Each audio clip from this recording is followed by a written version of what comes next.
Abonaban la milpa con el estiércol de las vacas. El terreno de la bagacera era propiedad de los hijos y nietos de don Narciso Otero. Y ahí, al nomás pasar el obraje y la chacarita, era el camino para llegar al Portillo Izcanal. En el mes de abril de cada año, la familia Otero preparaba el terreno para ser cultivado. Ellos tenían la costumbre de recoger el estiércol de las vacas del corral que estaba en el patio de la casa, ya seco y desmenuzado. Ellos lo que hacían era recogerlo y así prevenían a que en el invierno se hiciera pantano. Y a la vez era un buen abono orgánico aprovechable para el cultivo de la milpa. Ellos, usando un azadón y una pala, lo echaban en sacos de enequén o de yute según los conocíamos. Y en una carreta alada por bueyes lo transportaban este abono y lo regaban en el terreno que estaba dentro del cercado próximo al obraje, y que ahora parte de ese terreno lo ocupa el campo de fútbol de nuestro caserío Hacienda Vieja. Esta familia Otero, en su mayoría, eran altos y delgados y tenían la fiel costumbre de portar su revólver calibre 38, cañón largo, parecidas a las armas que se utilizaban en las películas de vaqueros del viejo oeste y que estaban en moda en ese entonces. Esta familia usaba sus armas por motivos de seguridad cuando en las noches en sus potreros cuidaban las vacas, los terrenos y el toro cebucano con su tamaña joroba, que era el rejero. Ellos salían a tempranas horas de la noche acompañados de unos 4 o 5 perros, y por esta ocupación que ellos tenían eran apartados, y nunca recordé verlos con el resto de los jóvenes jugando como lo hacían los demás o haciendo rodeo para platicar de las aventuras que pasaban. Esta familia era nuestra familia y vecinos a la vez. Nosotros veíamos el afán que ellos mantenían cuidando el ganado. Del terreno de la bagacera y de la chacarita, a ellos sí se les escuchaba mencionar con frecuencia. Los dos terrenos estaban divididos por un cercado de alambre de púa, y todo el posteado eran árboles de jiyote y reforzado con plantas de piñuela, de las cuales nacen los motates, y que por las espinas que tenían la planta era difícil entrar. El nombre de bagacera se originó debido a que en este lugar había un obraje ya en desuso, y que en su tiempo se elaboró ahí el añil.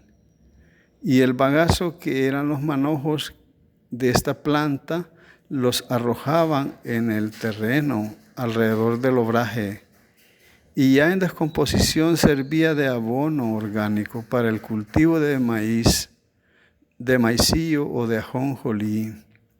El nombre de chacarita se refería a una quebrada con poco caudal de agua que pasaba en la proximidad del terreno y que en la parte de abajo adquiría el nombre de Quebrada el Manzanito.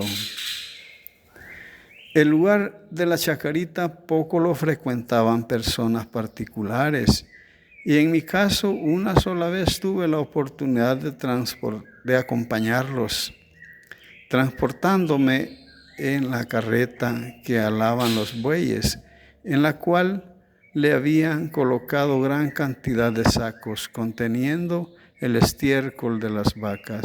Y ahí sobre el cargamento yo iba sentado muy feliz.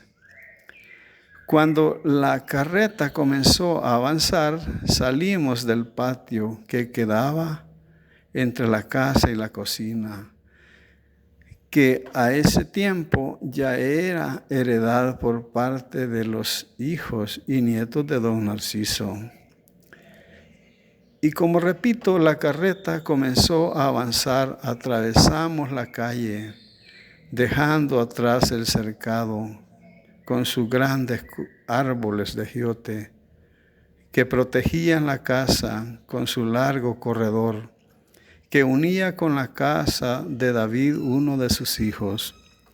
La carreta continuó y después de bajar una pequeña pendiente, pasamos bajo la espesa sombra del árbol de amate, que en horas nocturnas ahí era bien oscuro y nos daba miedo, porque decían que estos árboles a las 12 de la noche producían una gran flor blanquita y que a esa hora llegaba el diablo a recogerla al momento que caía al suelo. Por ser una flor encantada y que si alguien quería hacer un pacto con este Dios de las tinieblas, que era el diablo, esta hora era la buena para encontrarse y disputarse la flor, que era única y no debía dejársela ganar por ningún motivo, para no quedar poseído por este mal espíritu durante toda su vida.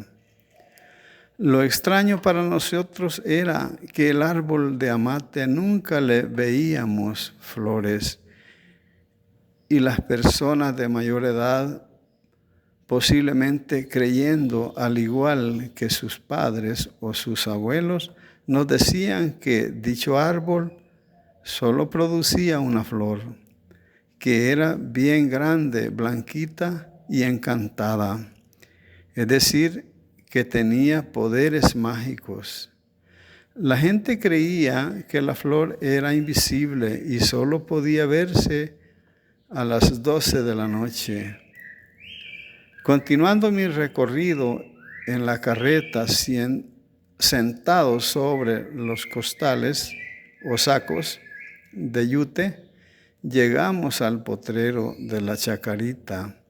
A este terreno, por el cuidado que se le daba, la milpa crecía bastante y cosechaba grandes mazorcas.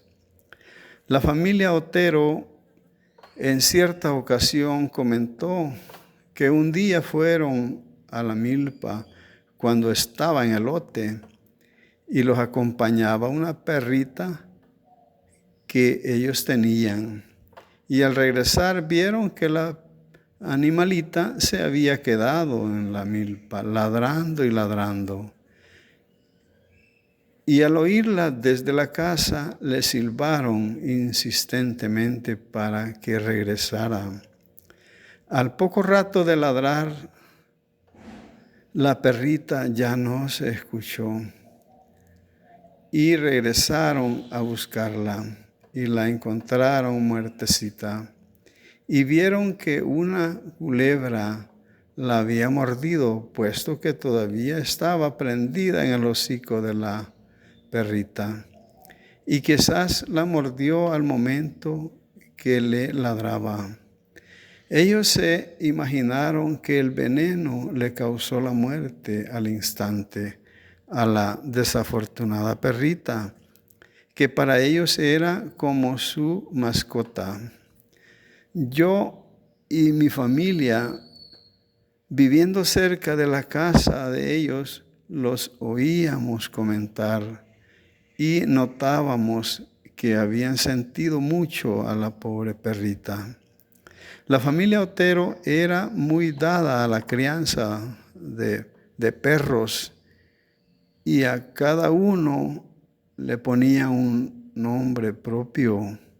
Y cuando salían a cuidar sus vacas, no se quedaban estos bravos e inquietos animales, a fin de que les avisaran sobre algún peligro en el camino o donde pernoctaban por las noches cuidando las vacas. En cuanto al abono orgánico que sacaba esta familia, en tiempos pasados era muy usual esta práctica debido a la escasez de fertilizantes y que de no aplicarle este abono las milpas no prosperaban. El abono orgánico se obtenía del estiércol de las vacas y eran pocas las familias que tenían esa facilidad de abonar de esta forma, como lo hacía la familia Otero, quienes a principios de los años 70 decidieron trasladarse por motivos desconocidos a otros lugares del país, en donde les tocó vivir a algunos por un corto tiempo y otros no sabemos de sus paraderos.